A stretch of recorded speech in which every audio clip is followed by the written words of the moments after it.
When selling your house, one of the major things to consider is what is the best method of sale. Today, I'll discuss the advantages and disadvantages of auction and private sale and show you another strategy that we've been using and getting an extremely high clearance rate and a high vendor satisfaction. So firstly, I'll go through the advantages of auction, then I'll show you the disadvantage of auction because auction is not perfect, and then I'll show you our strategy as well. So one of the major advantages of auction is that you're not wasting advertising money. So what I mean by that is, generally speaking, with a private sale, you'll normally advertise a property with a price. And because you put a price, the price could be too high and you're spending all your advertising money at the start on the price that is incorrect to the market. So you're wasting your advertising spend. The other advantage of an auction is that the buyers can see that competition is real. So in a private sale, they don't know if there is another buyer, or they sometimes feel that an agent is saying that there's another buyer. Whereas in an auction, they can see that the buyers are real. And so if the buyer bids there, even though that's above the limit, they will try and secure the home for another $1,000, $10,000, $20,000. And the next thing you know, it's $20,000, $30,000, $40,000 higher than what they thought they were going to go. Auction also pushes the buyers to act. So there's a deadline. If there's no deadline, it comes back to, when you're back at school or something like that. We're humans, we work really well on deadlines.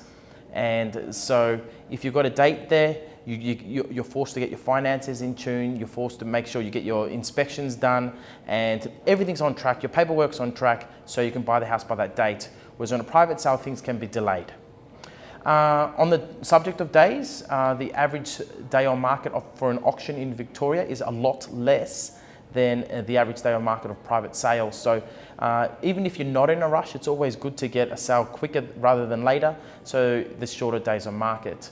An auction also focuses on the house and not the price. So what I mean by that is, on a private sale, generally you have a price, whereas an auction you don't have to have a price, and that means the focus is more on your house, the features, the advantages and the benefits of your house. Auction is unconditional, meaning the buyers can't cool off, they can't change their mind, they can't make it subject to finance, they can't make it subject to building and pest inspection. Once the buyer buys a house at auction, it's done, it's watertight. You can also, as an owner, whereas in private sale you can't do that. As an owner as well, in an auction, you can control your terms and settlement. So terms are the fact that they can't put any clauses in the contract and say that this needs to happen, this needs to happen, you have to mow the lawns, or you have to change the carpets, or you have to fix this window. No, the buyer buys as is. So from an owner's perspective, fantastic. You also get to control settlement. So if there's a particular settlement date that is of interest to you, you can advertise that on the advertisement while you're having the marketing campaign, and the buyers have to adhere to that because it'll be in the contract. Whereas in private sale, generally because it's a negotiation, settlement can be changed. With an auction, there's no cap on price. There's no ceiling.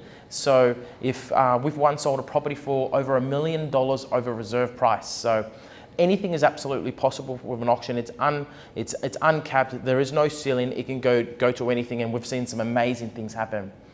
For unique properties, there's also what we call a market test or market value test. So what I mean by that is, if you don't know what the house is worth, sometimes it's good to auction. The whole marketplace comes, they bid, and you can see what the property is worth. You don't have to sell on auction day. So depending on what figure you get, you can decide whether or not you're happy with that figure and take it, put the property on the market, sell the property at that figure, or go, okay, that's what the property is worth. Sometimes there's also buyers that just come on the day of auction. They come half an hour before because we have it open for inspection. They see the house, and because of all the energy, all the hype, there's all these other people, there's an auction, there's not enough time for them to think logically or negatively about the house, and they just think, okay, we'll buy the house. I would say every 2 weeks, our company sells a house to a buyer that the first time they saw the house was that day of auction.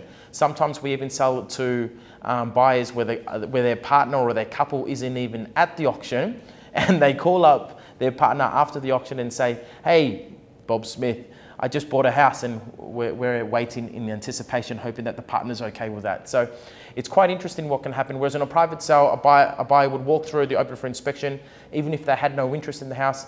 They wouldn't just sign up and do a contract. Whereas that happens was every 2 weeks for an auction. On a private sale, they'll think about it, talk to the partner comes, etc., etc. So that closing, that date, that pressure of the auction timeline really helps from an owner's perspective.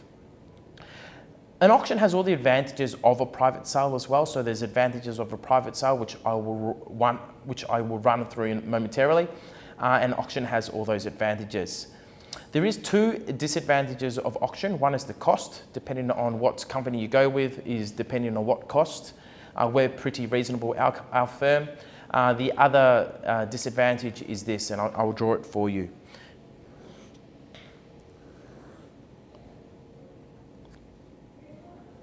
So what happens is you basically have 2 possible scenarios that can happen when you put up your house for sale. We'll just say A, B, C, D, F. One possible scenario is this here, where you've got one buyer interested to pay a lot higher than everyone else. And these are just hypothetical figures. You can put in whatever you think your house is worth just here, whether it be, 800, 820, 830, 840, 850, 860. So you've got one buyer interested a lot higher than everyone else. Another possible scenario that can happen is that you get buyers roughly interested at the same level. Okay, we'll talk about scenario A first. In scenario A, what actually happens is you have an outlier buyer. They're willing to pay a lot more than everyone else. Now, if you bring this through to auction, an outlier buyer through to auction, this buyer will see that everyone else is lower. Okay, so this buyer now only pays here, and all of a sudden you miss here, this gap here between here and here. There's missing money that you've lost right here, because this buyer only pays here because they only get pushed by this buyer to pay this much, whereas they've got this much more to pay. So for an auction, this is not good. This is fabulous for a private sale because this buyer doesn't know that everyone else is lower. We don't disclose what the other buyers are offering. So this buyer pays a premium price, not knowing where these buyers are, and you're happy as an owner. So this is good for private sale, not good for an auction. On the flip side, if we look at scenario B though, where you get roughly a cluster of buyers interested in the same area, in the same vicinity, the same price range. When this happens, this is best for an auction because they see that the competition is real. And when they see that the competition is real, they bid on top of it, okay? And sometimes people have what's called a bank-imposed limit and a self-imposed limit, in fact, most of the time. And so a self-imposed limit could be $1 million, but they actually have 1.1 to spend. That's what the banks have said, yep, you've got finance approved for 1.1 million. In this instance, where they might say, look, we're not going over $1 million. In a private sale, that's what they'll do. They'll offer $1 million and that's it. Whereas an auction, they say that they're not going to go over $1 million, but because of the hype of the auction, the energy of the auction, they end up going to their bank-imposed limit. They go over their self-imposed limits because they know they've got the flexibility to do so. They just never thought they were going to. So this is very good for an auction. They see the competition is real, and so they keep on bidding, and you end up with a sale price up around here. This is not good for, so this is good for an auction, not good for private sale. The reason why this isn't good for a private sale because they don't know where the competition is. They don't believe, the buyers don't believe that there is possibly other buyers interested. So they just put it in a figure and that's what the property sells for. So you've got one scenario where an outlier buyer, someone interested a lot higher than everyone else, which is good for a private sale. And then you've got another scenario where people are roughly interested at the same level, which is good for an auction. So when you're choosing your method of sale, yes, it's important to think about all those advantages I spoke about just previously regarding an auction, but then you also need to think, okay, what am I going to have? Am I going to have this scenario here, A, or am I going to have scenario B? And based on that, that is what your method of sale should be. The truth is, we don't know what we're going to get. We don't know if you're going to have one buyer interested a lot more than everyone else. So how do you choose your method of sale? It's next to impossible. We don't have a crystal ball. So this is the scenario that we suggest, or the strategy I should say, that we suggest you use.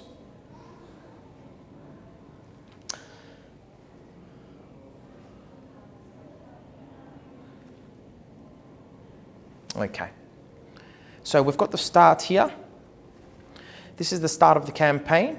And a typical auction campaign is generally 28 days, okay? This is midway point, okay? Halfway, 14 days, 2 weeks. So it's an all up 4-week campaign. And then you've got an auction timeline here. What we suggest is we use this campaign here, and we have what's called, say, a sell by fixed date with an option to go to auction. A sell by fixed date with an option to go to auction. So what happens is the first 14 days, that's launch time. That's when we launch your house for sale. That's when we product launch. So we do all the marketing, we do all the inspections, all the open for inspections, go through the database and find out how many buyers we have interested. After we find out how many buyers we have interested, whether or not we have an outlier buyer, someone interested a lot higher than everyone else, or if we have a cluster of buyers roughly interested at the same level, then we decide on day 14 whether or not we go to auction, okay? And we just park the market and wait another 2 weeks and get them to fight it out and bid on top of each other and pay you the highest price on auction day. Or we've got one buyer interested a lot higher than everyone else, so let's sell the house before auction. Okay, but we will use the auction day to get the buyer to influence the buyer to pay more pre-auction. So the buyer will want to buy the house pre-auction. We'll say fantastic, not a problem. But to do that, you need to give the vendor a reason to take it off the market. And that reason is figure. That's price. That's the cake. Okay, and so this way you get the best of both worlds. If it's best suited for a private sale, you've got the auction day to get that buyer to pay you the premium pre-auction before auction, or if it's best suited for auction, we'll wait it out and go to auction. So this is where you won't have that risk of losing money. If you come back to this timeline here, you've got a possible scenario here of maybe losing, depending on your house price, $30,000, $40,000, $50,000 if you go to auction here when you should have gone to private sale. And in this scenario here, where you should have gone to auction, if you went to private sale, because you don't get the buyers bidding on top of themselves, you potentially lose your money that's here as well. So you can lose your money that's here or lose your money that's here because you choose the wrong method of sale. Doing this strategy eliminates that risk. It's the safest way to sell. So obviously this is the best way to move forward, best way to sell a house. And then we make it better. What we do is just here, we add what we call a database sale, okay? So in this period of time here where we do the paperwork, so at this point in time, we do the paperwork right here, okay? And in between this time and this time, this is when the property goes live on the internet. This is normally what's a stale time on the marketplace. No one even knows your house is for sale. What we do in this time is we do what's called a team inspection, and we have one of the biggest teams in the area that speaks nearly every single language that's known to mankind, and has huge connections, networks, and databases. And what we do is we bring the database through here. The reason why is we might have a buyer here. You might want, for example, hypothetical figures, you might want $1 million for your house. And we've got a buyer here that's missed out on other houses with us and other companies in the last 3-4 months. And they no longer want to compete. They no longer want to go to auction. So they will pay you a premium price in what's normally a stale time in the market or a dead time in the market when no one knows your house is for sale. It's a wasted time in the market, and they'll pay you a premium price for you not to go to market. So we'll contact them, we'll bring them through, and this is why we're getting the advertising ready. Now the advantage of selling here is that we save you on costs in terms of advertising, and we also save you on time and hassle. So this is just a bonus session here. We bring the team through, sell it through the database, hopefully get you a premium price. Only if it's a premium price you sell there. Then if that doesn't go to plan, that's okay. No, it's just an extra bonus that you didn't have anyway. We launch the property, we start the property, we wait 14 days, collect all the buyers, and figure out what scenario is the best. And then we decide on day 14, do we go to private sale and use the auction to get the buyer to pay that premium, or do we wait another 14 days and go to auction? I hope you enjoyed. Thank you.